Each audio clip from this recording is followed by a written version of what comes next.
will fight Tank next. Why is that fight against Tank Davis so important to you? Because that's going to give me the respect I deserve.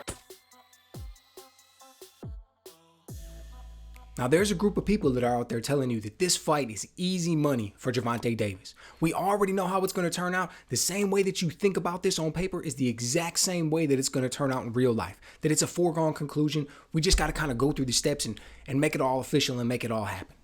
Now, I'm not one of those people. And Vegas isn't one of those people either, right?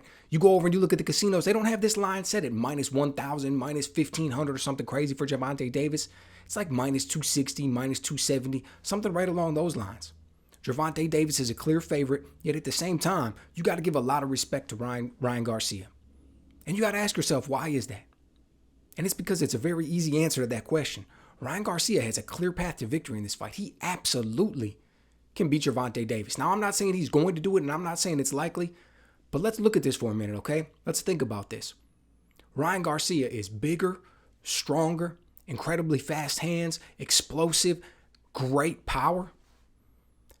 Think about Gervonta Davis for a minute in some of the fights that he's been in, right? One of the fights that I want to take a look at is his fight against Rolly Romero.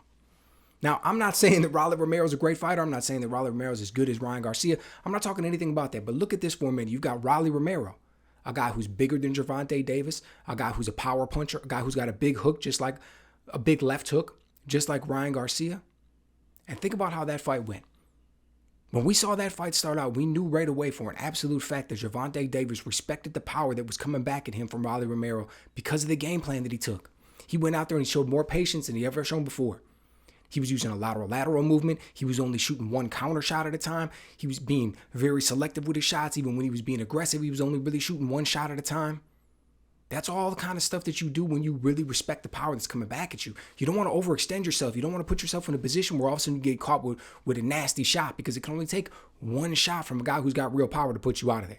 So we saw Gervonta Davis early on in that fight using measures, enacting ways to really try to avoid getting caught with anything that was coming back at him because he knew those were big shots.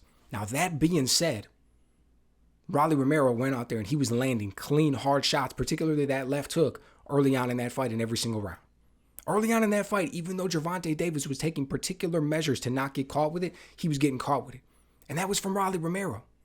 Okay, I don't think Rolly Romero is as explosive as Ryan Garcia. I don't think his hands are as fast as Ryan Garcia. Dude, I don't even think he can set shots up as well as Ryan Garcia. And I don't think Ryan Garcia is great at setting his shots up, right? He's not great at working behind the jab. He's not great at using feints. He's not great at putting himself in great positions to control the grab, or great positions with working angles or things like that. Those are all things that he needs to work on. Those are all things that his skill set is not at the world-class level. And yet it's better than Rolly Romero. And Rolly Romero was able to get those shots off against Tank. I would even go so far as to say, I don't know if I want to say he hurt him, but there was a shot in there. I think it was in the second round when Rolly caught Tank with it. Man, he got on his bike. Gervonta Davis got on his bike. He was not shooting any counter shots back. He was using a ton of movement. He was clinching when he had the opportunity. Those were all signs of a man who really felt that power coming back at him. So when you think about that for a minute, there's a very clear path to victory for Ryan Garcia. There's an absolute way that he could go out there and he could win this fight and he would pull the upset. And in a lot of people's eyes, it would be a major upset. But we also, as much as we want to look at the fact that we want to admit that Gervonta Davis is getting better every single time we see him out there, every single time he goes out there, he gets better. Up to and including that fight with Rolly Romero. One of the things that I really, really liked about him in that fight was how much patience he showed. Because there's been times in the past where he's been a little bit too aggressive. There's been times where if he goes out there and he's being aggressive and it's not quite being as effective as he wants, he didn't look like he really had the ability to kind of change gears or switch up the game plan or make these adjustments on the fly like he needed to. But he's a young guy. He's still growing. And as he's gone through these fights, it looks like those are things that he's picked up. So it looked like that was a wrinkle to his game that he had with Rolly Romero that he was able to pull out, and he was able to end up getting a stoppage victory in that one in beautiful fashion. But when we're talking about Ryan Garcia, we also have to mention that this is a man who's continually getting better. And I also think that this is going to be another training camp, another fight under his belt with Joe Goossen, a guy that I'm a big fan of as a trainer. So that being said, I think there's a very real possibility that he comes out in this fight and he works that jab just a little bit more. Works it a little bit smarter, a little bit better. Understands that he's going to be the biggest, tallest, hardest hitting opponent with the fastest hands that Gervonta Davis has ever faced. So if he works behind that jab, he's got to make Gervonta Davis come to him. And that's going to present beautiful opportunities like we've seen in the past where he can land that left hook and try to take his head off, right? Especially early on in the fight before Gervonta Davis can really kind of get the speed and get the timing and get the rhythm and kind of try to control that gap and get things going the way he wants. Early on, before he kind of gets the feel for things, that's when it's going to present the best opportunity for Ryan Garcia. If he uses feints a little bit more, because in the past he hasn't nearly enough. But those are all the kinds of things that I guarantee you Joe Goosen is working on. I guarantee you Joe Goosen is breaking down the film on Gervonta Davis, seeing the kinds of things that Riley Romero was able to do. He's breaking down the film in past fights on Ryan Garcia, his own fighter, seeing things that he needs to work on, and he's putting together a game plan. Now look, whether or not Ryan Garcia is going to be able to go out there and execute that thing and execute it well enough to get the victory, that remains to be seen.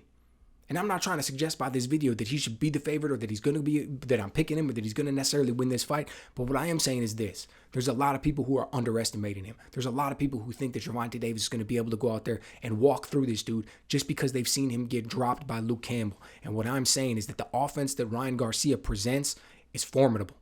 Gervonta Davis knows it's formidable, right? Gervonta Davis is out there saying, I do not want to get hit with anything that's coming back. This dude can punch for real. I do not want to get caught with anything. He's trying to play it off early saying, oh, you've only got a left hook. Yeah, only a left hook. That left hook does real damage. That left hook is nasty, and he knows that he doesn't want to get caught with it. So, yeah, Ryan Garcia, even though he's the underdog, clear path to victory. So just another added nuance to this game, seeing how he's going to come out there, seeing what he's going to do, seeing how he's going to try to play to his strengths and really try to utilize the advantages he has and whether or not he can work that into a W at the end of the day, man, right? And come up and completely upset the apple cart and come away with the victory. So, let me know what you guys think. Do you really respect the power and the speed and the explosiveness that Ryan Garcia has? Do you think that those things present an opportunity for him to come up with this fight? Or is Gervonta Davis going to tighten up that defense and it's not even going to be an option? Let me know what you guys think.